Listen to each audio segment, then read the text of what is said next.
미나산 곤방와 케이짱 데스. 여러분 안녕하세요.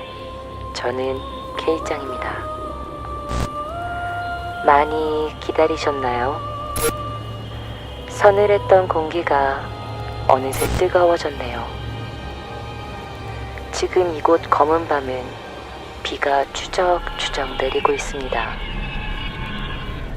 어둡고 습한 이곳에서 오늘 그대에게 전해줄 이야기들이 있습니다. 자, 그럼 제 목소리를 따라 천천히 들어오세요. K짱의 검은 밤 속으로.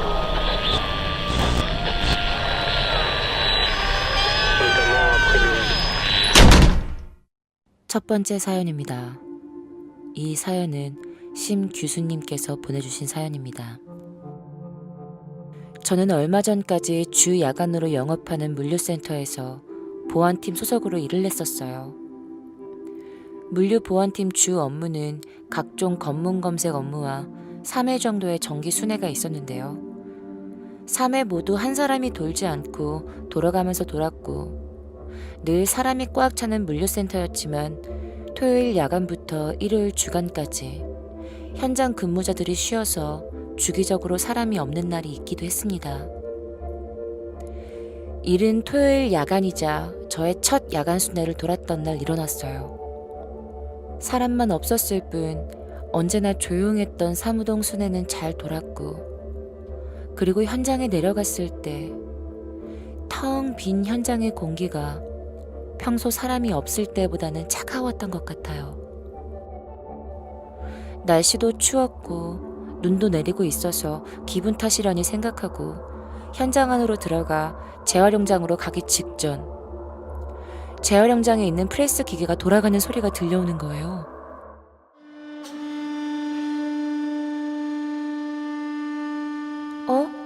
이상하다. 아까 재활용장 근무자님은 퇴근하셨는데? 시간은 새벽 2시 30분이 다 되어가는 시간이었고, 재활용장에서 근무하시는 분은 이미 퇴근하신 뒤였어요. CCTV로 봤을 때도 재활용 기계는 움직이지 않아서 소리가 날 수 없는데도 불구하고 프레스 기계 소리가 나서, 만약에 안 꺼져 있는 상태라면 시설팀에 무전을 해야 했기 때문에 무전기를 들고 재활용장으로 들어갔는데 기계는 꺼져 있었어요. 내가 잘못 들었나? 처음으로 야간 순회 돌아서 내가 좀 예민했나 보네. 라고 생각하고 재활용장을 살펴본 뒤에 다시 현장으로 나가려던 중, 재활용장에 있는 거울을 얼핏 봤는데 청바지에 작업화를 신은 하반신이 보이는 거예요. 너무 놀라서 뒤를 돌아봤는데 없는 거예요. 그래서 또다시 거울을 보니 거울 속에도 작업화를 신은 하반신은 없었어요. 내가 너무 예민했나? 잘못 본 거겠지? 하고 다시 재활용장에서 현장으로 발걸음을 옮겼습니다. 그런데 재활용장에서 사람 말소리가 들려오는 거예요. 무슨 말인지는 명확하게 들려오진 않았는데, 두고 가지 마. 두고 가지 마. 두고 가지 마. 두고 가지 마. 다시 뒤를 돌아 재활용장 안을 봤는데 사람은 분명 없었어요. 확실하게 확인하기 위해서 통제실에 무전을 했는데 CCTV에서도 사람은 안 보인다고 하는 거예요. 너무 무서웠지만 일단 일이었기 때문에 실내 순회를 마친 뒤 실외 순회를 위해 밖으로 나갔어요. 물류센터는 보안이 중요한 곳이기 때문에 외부인이 못 들어오게 하기 위해서 담을 높게 쌓아뒀고, 배달 차량이나 납품 차량은 모두 게이트로 오가는데요. 게이트가 열리고 닫히는 구조이다 보니 동물이나 사람이 몰래 들어오는 경우도 종종 있어서 게이트 주위를 확인하는 것도 순회 코스 중에 하나였어요. 게이트 근처는 차도를 제외하고 사람이 걸어서 올라오기 힘든 절벽 같은 곳이 있고, 그 아래에는 논밭이 있었어요. 게이트와 게이트 주위를 모두 확인한 뒤에 이제 다시 들어가려고 무전을 하고 있을 때였어요. 논밭에서 머리를 풀어헤쳐 산발인 상태의 여자가 저를 보고 있다는 느낌이 드는 거예요. 아, 근처에 사는 여자분이 잠깐 산책할 겸 나왔나? 라고 생각하기엔 새벽이었기 때문에 이상하다 라고 생각할 수밖에 없었어요. 설령 사람이더라도 센터 외부에 있는 사람에게 여기서 뭐하냐고 묻는 것도 오지랖인 것 같아서 그냥 사람이던 귀신이던 그냥 저기 서 있기만 해달라고 빌었어요. 그리고 게이트 안으로 들어가려고 할 때였어요. 그 여자가 저를 본다는 것을 느꼈고 시선이 느껴지니 저도 무의식적으로 그 여자에게 시선이 갔어요. 분명 멀리 있고 가로등 아래여서 그 여자의 표정이 보일 수가 없는데도 불구하고 그 여자가 저를 보고 웃고 있구나. 저건 사람이 아니구나. 라는 게 느껴져서 발이 쉽게 떨어지진 않았지만 어떻게 해서든 들어가야겠다고 생각하고 발을 어렵게 떼었을 때 저 멀리서 논의 지푸라기를 밟고 빠르게 뛰어오는 소리가 들려오는 거예요. 아이씨, 어떡해. 빨리 가야 돼. 하고 정신줄을 꼭 잡고 뛰어서 게이트 안으로 들어와 게이트 좀 빨리 내려달라고 무전을 했고 게이트가 다 내려간 뒤에 그 여자가 바로 제 뒤에 도착한 게 느껴졌어요. 너무 무서워서 마지막 포인트까지 막 뛰어가는데 그 여자 게이트가 내려간 상태에서는 게이트 안으로 못 들어오는 것 같더라고요. 사무동으로 들어가는 통로가 게이트 바로 앞에 있어서 게이트를 어쩔 수 없이 또 지나가야만 했는데 그 여자 혹시 제가 또 나올까 싶어서 기다리고 있는 게 보였어요. 저는 그 여자를 못 본 척, 안 보이는 척 하면서 사무동으로 들어갔습니다. 그 뒤로 팀장님께 나쁜 사람을 만났다는 핑계를 대면서 여직원들 주말 새벽에 혼자 순회 돌게 하는 건 아닌 것 같다고 건의를 드렸어요. 여직원들은 새벽 2시 이전에 순회를 돌 수 있게 순회 순호를 바꾼 뒤로는 그 여자랑 1대1로 마주칠 상황은 없게 되었어요. 하나 확실한 건 그 이후로도 몇 번이나 직원들이랑 외부에 나왔을 때 자판기 앞에서 그 여자를 봤었는데 그 여자를 본 사람이 저밖에 없다는 거예요. 저를 제외한 여직원들은 평소 새벽 순회를 나갔을 때 단 한 번도 제가 했던 경험을 하지 않았다는 게 그날 제가 겪은 모든 게 귀신의 장난이었다고 생각하게 되는 이유가 됐죠. 왜냐하면 저는 어릴 때부터 귀신을 봤었으니까요.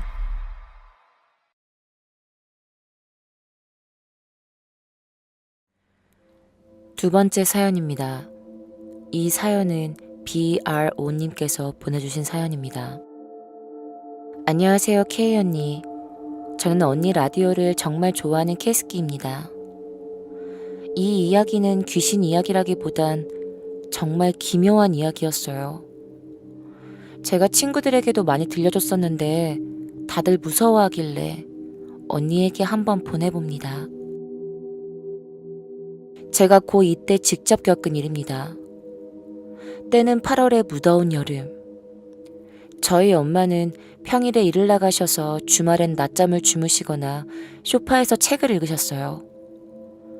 하지만 그날따라 엄마가 너무 피곤해하셔서 제가 이불을 덮어드리고 주무시라고 하고 저는 방에 가서 혼자 공부를 하고 있었습니다. 그때 제가 살았던 집 문들은 모두 문지방이 없는 문이었고 제가 공부하고 있었던 방의 문을 열면 바로 현관문이 보이는 그런 구조였어요. 그래서 밖에서 누가 오면 문이 열리는 소리와 함께 센서등이 켜져서 문 밑이 환하게 들어왔었습니다. 저는 열심히 공부를 하고 있는데 센서등이 켜졌는지 문 밑이 계속 깜빡깜빡 거리는 거예요. 그것도 한 7, 8번 정도? 센서등이 망가진 건가 싶었죠. 그리고 조금 있다가 그 반짝임이 사라졌는데 그 순간 엄마가 갑자기 하고 소리를 지르시는 거예요. 저는 너무 놀라서 마루로 후다닥 달려갔어요. 엄마께 왜 그러냐고 물어보니까 엄마가 눈을 감고 자고 있었는데 몸이 뭔가 붕 뜨는 기분이 들었다고 하시는 거예요. 그래서 기분이 너무 이상해서 일어나셨는데 뒤를 보니 자신이 자고 있는 모습이 보였대요. 엄마는 유체 이탈을 하신 거였어요. 그래서 엄마가 이건 지금 반드시 깨어나야 한다고 생각하시곤 미친 듯이 현관문을 7번 정도 왔다 갔다 하셨대요. 저는 엄마의 이야기를 듣고 온몸에 소름이 돋아 아까 제가 본 상황을 설명해 드렸어요. 그리고 엄마와 저는 그 자리에서 소름이 돋아 아무것도 하지 못했습니다. 솔직히 센서등이라는 게 다시 불이 켜지고 꺼지는 그 사이가 좀 길잖아요. 그런데 그땐 정말 미친 듯이 깜빡거려서 너무 무서웠었어요. 제가 본 그 깜빡임은 정말 센서등이 망가져서 그런 거였을까요? 아니면 엄마가 필사적으로 유체 이탈에서 벗어나기 위해 미친 듯이 뛰어다니셨던 걸 센서가 인식했던 걸까요? 전 아직도 모르겠어요.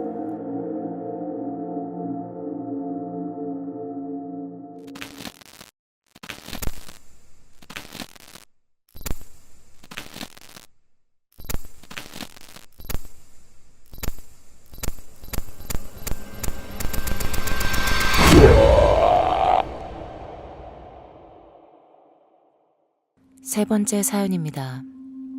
이 사연은 앤디 이님께서 보내주신 사연입니다. 안녕하세요. 중1 키스키입니다. 제가 초등학교 4학년 중반에 여러 악몽들을 꾸었었어요. 그중 저에게 가장 찜찜하고 무서웠던 악몽을 언니에게 들려드릴게요. 첫 꿈이 시작된 건 어느 날의 화요일이었습니다. 학교에서 수련회를 가는 날이었어요. 다들 신이 나 있었고 수련회 장소는 폐교였습니다. 저희가 잔 곳은 1층에 있는 교실이었고 남자애들은 2층에 있는 교실에서 자게 되었어요. 그렇게 새벽 3시쯤 된 것 같았어요. 전 눈이 갑자기 떠졌어요. 전 제 눈을 의심했죠. 교실은 온통 핏빛의 붉은 연기가 음침하게 깔려 있었어요. 교실 내 바닥부터 무릎 정도까지의 높이로 가득 채워져 있었죠.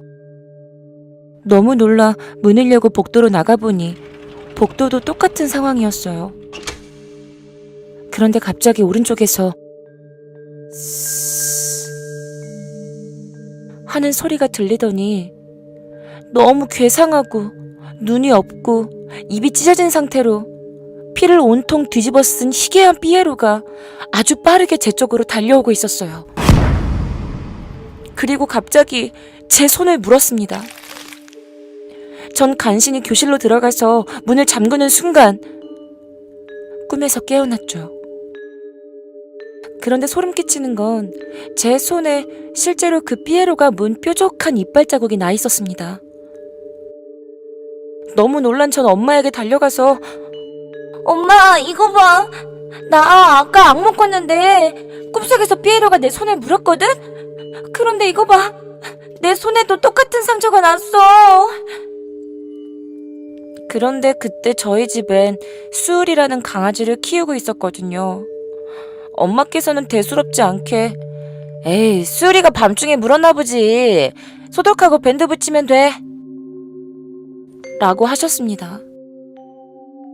그렇지만 언니, 수울이의 이빨 모양과 제 손에 난 상처의 자국은 정말 달랐어요.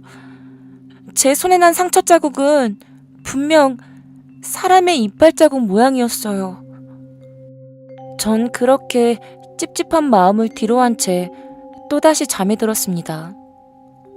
둘째 날, 신기하게 꿈이 이어졌어요.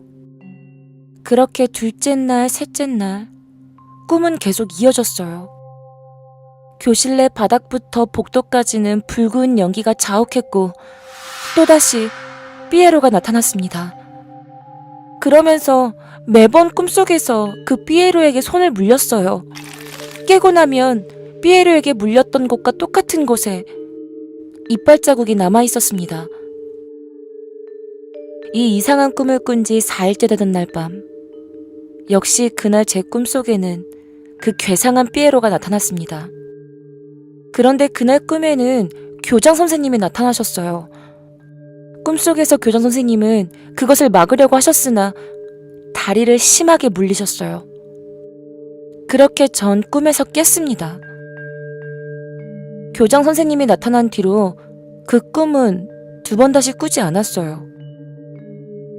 그런데 이 꿈이 가장 섬뜩했던 이유는 꿈속에서 다리를 물리셨던 교장 선생님은 며칠 뒤 수련회를 다녀오신 후 계단에서 넘어지셔서 다리 뼈와 피부가 심하게 손상되셨습니다. 지금도 그 꿈을 생각하면 섬뜩해요. 언니, 그 삐에로는 대체 누구였을까요? 무엇을 의미했던 걸까요?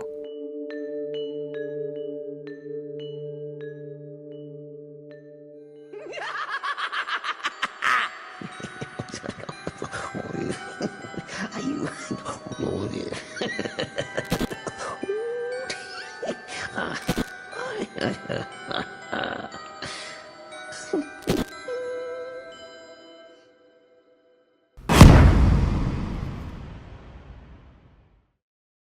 네 번째 사연입니다. 이 사연은 정현님께서 보내주신 사연입니다. K자님 안녕하세요. 저는 서울에 사는 30대 직장인입니다. 지금으로부터 8년 전, 저는 3달여간 서울의 모 호텔에 실습을 나가게 되었습니다. 지금 생각해보면 호텔이란 곳이 겉은 굉장히 화려해도 직원들의 백스테이지는 뭐라고 해야 할까요? 상당히 미로 같고 휑하고 뭔가 쎄한 곳인 건 분명합니다. 제가 실습을 나갔던 그 호텔의 백스테이지에 대한 이미지는 호텔 직원들은 굉장히 많았는데 이상하게 썰렁했던 곳으로 기억합니다. 사람들은 북적북적거리는데 뭔가 고요하다고 설명을 해야 할지. 아무튼 그곳은 그렇게 기억되고 있고 지금도 그렇게 생각하고 있습니다. 당시 전 연회장에서 실습을 했었고 그날은 일요일 오후 12시가 조금 넘은 시각인 걸로 기억됩니다. 돌잔치가 있었고 돌잔치가 다 끝나고 선배들과 정리를 하는 중이었어요. 당시 저까지 4명 정도가 정리를 하고 있었고 마무리가 되는 상황에서 잠시 화장실을 가려고 화장실을 찾고 있었습니다. 호텔 직원들이 쓰는 화장실은 백스테이지에 늘 구비가 되어 있지만 제가 있던 3층은 희한하게도 비상구 계단 쪽에 있었습니다. 비상구의 문을 열면 바로 정면에 화장실이 있었고 올라가는 층은 없는데 내려가는 층계만 있는 구조였습니다. 비상구의 문을 열고 화장실을 가려는데 누군가 바쁘게 계단을 내려가고 있었습니다. 저는 같이 일하는 선배님인 줄 알고 선배님! 이라고 무의식 중에 그 선배님의 이름을 불렀습니다. 그런데 뒤도 돌아보지 않고 그저 빠르게 내려가고 있더라고요. 속으로는 많이 바쁘신가? 하고 화장실 문을 열려는 순간 저는 아차 싶었습니다.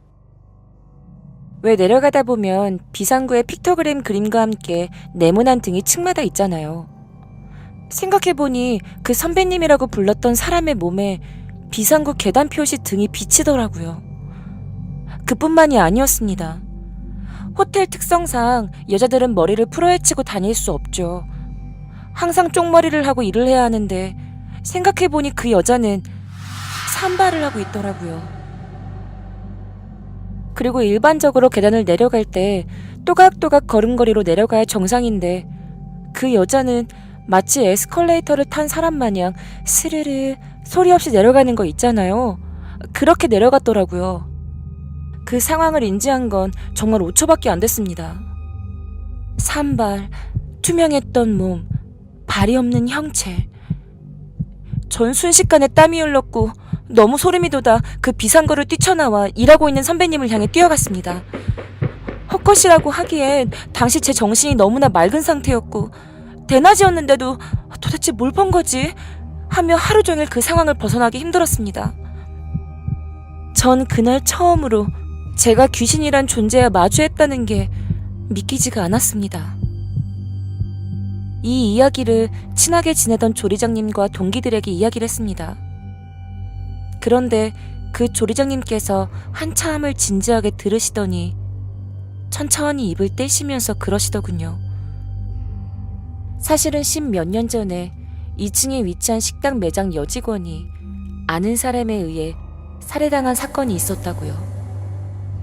남자친구였는지 지인이었는지 아무튼 살해를 당해서 꽤나 떠들썩했던 사건이었고 가끔 직원들이 그 계단에서 보거나 2층 백스테이지에서 그 혼령을 목격한 적이 종종 있었다고요.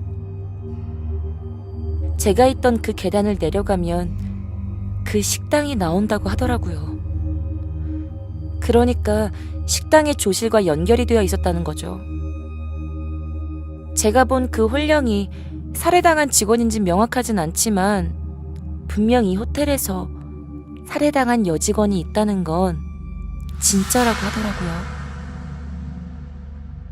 그래서 자기가 죽은 줄도 모르고 그렇게 바쁘게 움직이고 있는 거 아니냐며 웃으시면서 말씀하셨는데 솔직히 전 어린 나이였고 그 나이에 귀신 보고도 그곳에서 계속 일하고 싶진 않더라고요. 전 그날 이후로 그 공간들이 더 싫어졌고 인턴으로 들어가는 시험을 치르지 않은 채 다시 학교로 돌아와야만 했습니다. 가끔 밥을 먹으러 갈 때가 있는데 그 호텔에 가면 실습했던 기억보다는 그 3층의 비상구 공간과 그 귀신 생각이 먼저 듭니다. 제가 봤던 그 귀신은 아직도 바쁘게 계단을 내려가고 있을까요? 자신이 죽은지 모른 채 말이죠.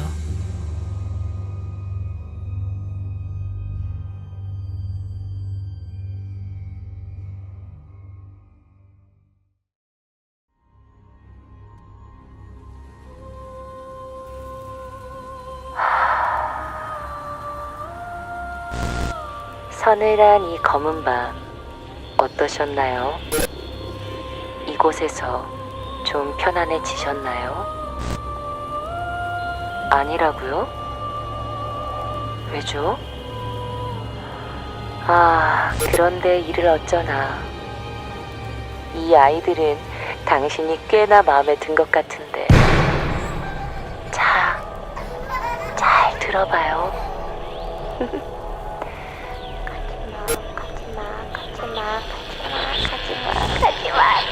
가지마.